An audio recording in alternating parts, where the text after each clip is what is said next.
We now get on to our next final of the afternoon, and it's to decide our second Rotax Max International Trophy ticket winner here in Minimax. Here is your starting grid.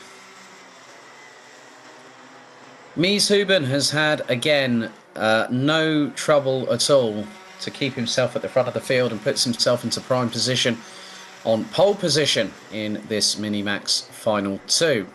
Alongside will be Italy's Lorenzo Lanzara. And a bit of a different change in the order since Final 1. Tom Strele and Mats van Rooyen round out the top two rows. Lisa Biard, this time the French driver, will start 5th on the inside of row 3. Alongside will be Brando Badoni from Italy in the 109. Marlon Di Salvo in the 123 from Germany. And Switzerland's Tino Sidler in the 110 will be on 7th and 8th position respectively. Rounding out the top 10, it's Lithuania's Tomas Rudokas in the 126 with Jake Menton in the 131 representing the Netherlands, with the young Dutch driver Mick van den Berg in the 129 and Poland's young charge in the form of Igor Kuzinski in the 146 completes the top 12. Again, 11 minutes plus an additional lap of racing here in Adria to conclude their season. Well, conclude their competition with us, not their season. Their only season visit with us here in the Euro Trophy.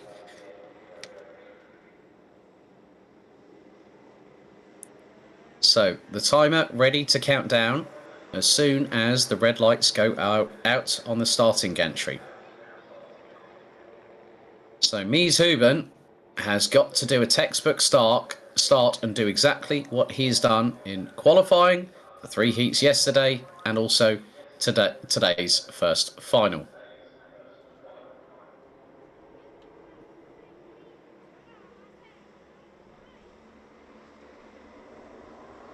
Out of the final corner they go, and they head into the tram lines. Up to speed. Are we ready? Are we steady? It's lights out. They are off and racing.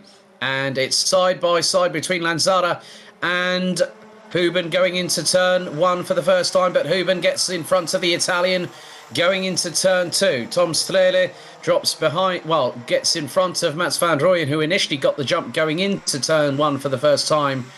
They all make it safely through. Lisa Biard rounding out the top 5 positions as there's a 4-way scrap for 6th. Just behind the French driver being led by Marlon Di Salvo, I believe. As we are in to the best part of the first minute of racing action. And Lanzara did initially get the jump on Mies Huben, but Huben got the jump back on the Italian on that particular occasion in the 137 to retake the lead rather quickly because they were side by side on the rolling start. Across the line to complete lap number 1, Mies Huben has a 0.2 of a second advantage ahead of Lorenzo Lanzara. Tom Strele rounds out the top 3 ahead of the Netherlands' Mats van Rooyen. Lisa Biard being closed in on by Switzerland's Tino Sidler, who started 8th, now up into 6th position ahead of Germany's Marlon Di Salvo. Into the left-hander at turn 5, and there is another change for position. Looks to be that Sidler has been passed, I believe, by both Rudo, and probably looks to be passed by Di Salvo on that particular occasion, as Rudokas looks to be up now into 6th. So Tino Sidler has dropped from 6th to 8th at the snap of her fingers, and there goes Brando Badoni up into 8th place. So Tino Sidler running on the X3 chassis with JJ Racing, dropping down into what is now 9th position, and it is being chased down by Jake Menton. 9 minutes and 4 seconds still to go, and the battle at the front of the field. Lanzara knows that the opportunity to battle with Mies Huben for the lead, it's never been as important as it is right now. But Huben doing the absolute best. Lisa Biard up the inside of Mats van Rooyen to take 4th position away from the Dutch driver. And into the next right-hander. Lisa Biard gets the job done. Nice and cleanly done by the 119. As Badoni and Sidler going into battle. And here comes Jake Menton on the Evo chassis. So Jake Minton trying to get his way up into a further position as the positions change again between Sidler and Bradoni. Bradoni went up the inside of Sidler, then Sidler instantly retaliated through the right-hand hairpin and gets back past into turn one. They all fly.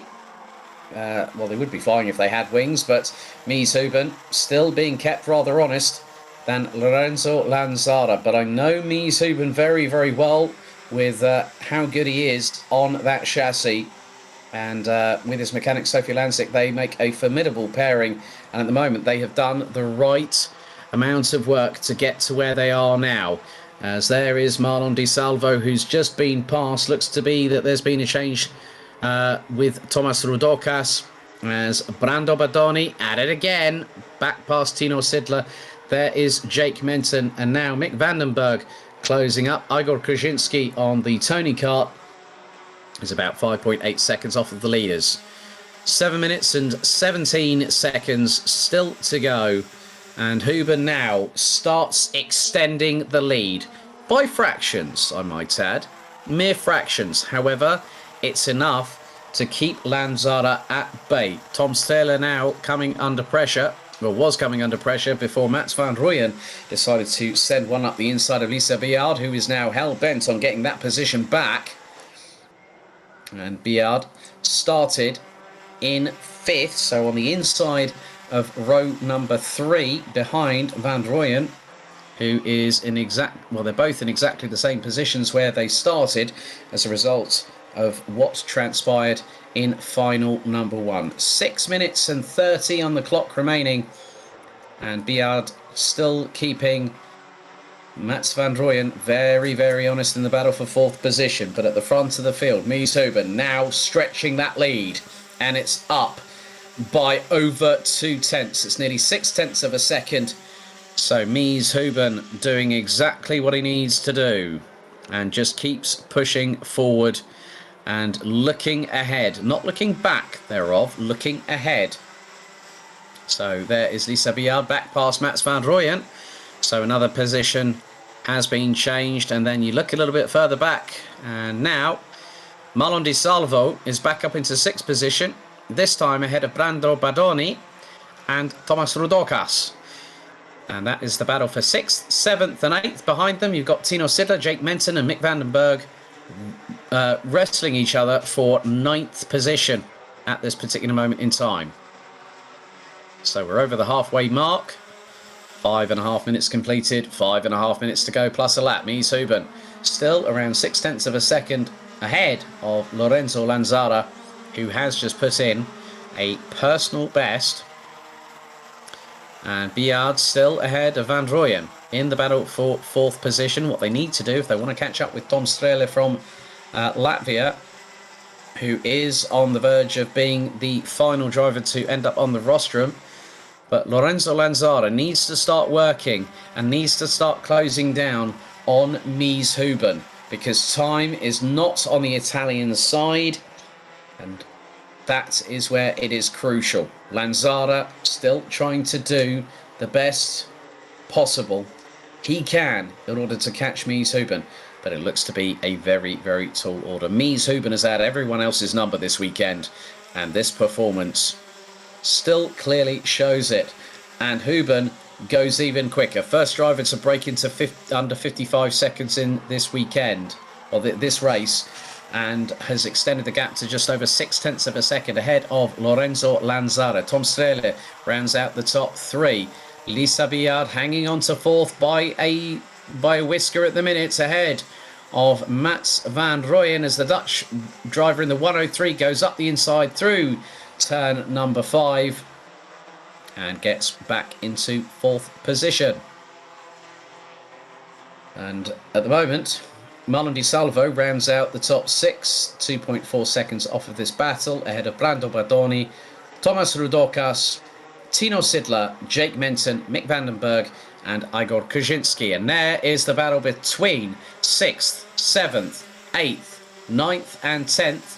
Maybe keep your eyes for Mick Vandenberg a little bit further back. Well, a little bit way too back there from Jake Minton. So looks to be that's gone on from 7 tenths to 1.1. So nearly half a second gained. Lost by Mick Vandenberg on that previous lap.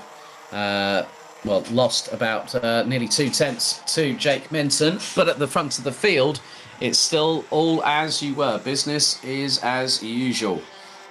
But we concentrate now on Di Salvo versus Badoni versus Rotax versus Sidler. Jake Minton starting to fade away a little bit now as we head into the last 180 minutes plus an additional lap of this category's race weekend here in Adria. But Mies Huben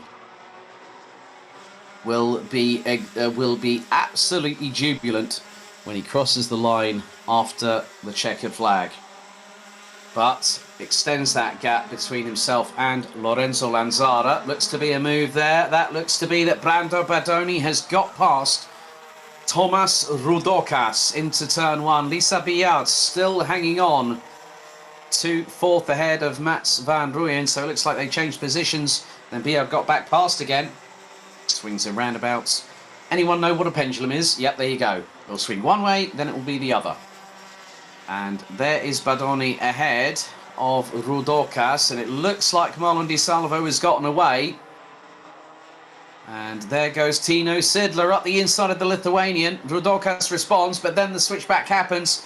Great work there by Tino Sidler to try and do the old Nigel Mansell dummy on Thomas Rotax, who then brings one of his own into the fray and gets back past the Swiss driver. Some good exchanges there between the pair of them. That's allowing Jake Minton to come into the mix. So we're into the last 90 seconds. Huben's gap is now nearly a second between him and Lanzara, and Huben in the process on lap 10 has set the fastest lap of anybody. Again, sub 55. 54.936 from the youngster from the Netherlands. But this almighty tussle towards the bottom part of the top 10 has kicked off, and now Badoni is going to start charging after Di Salvo. But the Italian's got the work cut out, because Marlon Di Salvo has just put in a personal best, 55.350 on that previous lap. So timer fast ticking away, 50 seconds on the clock, still to go plus an additional lap. We head on to the penultimate lap of the race, lap 12 out of 13. And Lisa Biard again staying ahead of the Netherlands' Mats van Rooyen in the 1:03. And the next time we will get the final lap board for the Netherlands' Mies Huben. And it has been rather much a cat and mouse game between these two on your screens at home, with Biard getting ahead of Van Rooyen in the initial start phase. Well, Biard actually got herself up into 3rd in the start phase using the inside run. As soon as you're on the right-hand side of the circuit going into turn 1, you've got the perfect purchase, and everyone else on the left-hand side can sometimes be run out to dry, so to speak. Mies Huben now takes the final lap board of the weekend and has extended that gap to 1.683 seconds ahead of Lorenzo Lanzara. Tom Strele very, very much alone. Billy No Mates, unfortunately, in 3rd place as Lisa Biard and Mats van Rooyen going into battle for one final time. Van Rooyen trying to use the wider sweep into the corner of the apex at turn 2, but it didn't work out. Biard still ahead going through turn 5. Van Rooyen trying for the cutback and manages to get past on the final lap of this race for 4th position. So that means that Lisa Biard will end up 5th after the standings, which will mean that the French driver will get 22 points. But we now have to concentrate on our leader, and it has been the clean sweep. Pole in qualifying, winning all 3 heats and winning both finals. Mies Huben will head to Le Mans later on in late July and wins the 2nd final by nearly 2 seconds ahead of Lorenzo Lanzara. Tom Strele takes 3rd place ahead of Mats van Rooyen, who stole 4th place. And there is the sign I wanted to see. Mies Huben has started celebrating. That young man is a superstar of the future, and he is absolutely beside himself with joy, and there's going to be an absolute celebration when he catches up with mechanic Sophie Lansick in the pit lane very, very soon indeed. So Hooben wins it and wins the ticket to Le Mans. Lanzada second, Tom Steller in third, Mats van Drooyen stealing fourth like candy off a baby from Lisa Biard on the final lap. Marlon Di Salvo in sixth ahead of Brando Badoni, Thomas Rudokas, Tino Sidler, Mick Vandenberg, Igor Krzyzewski with Jake Menton rounding out the 12 strong. But Mies Hooben, well done young man, you're heading to Le Mans in late July.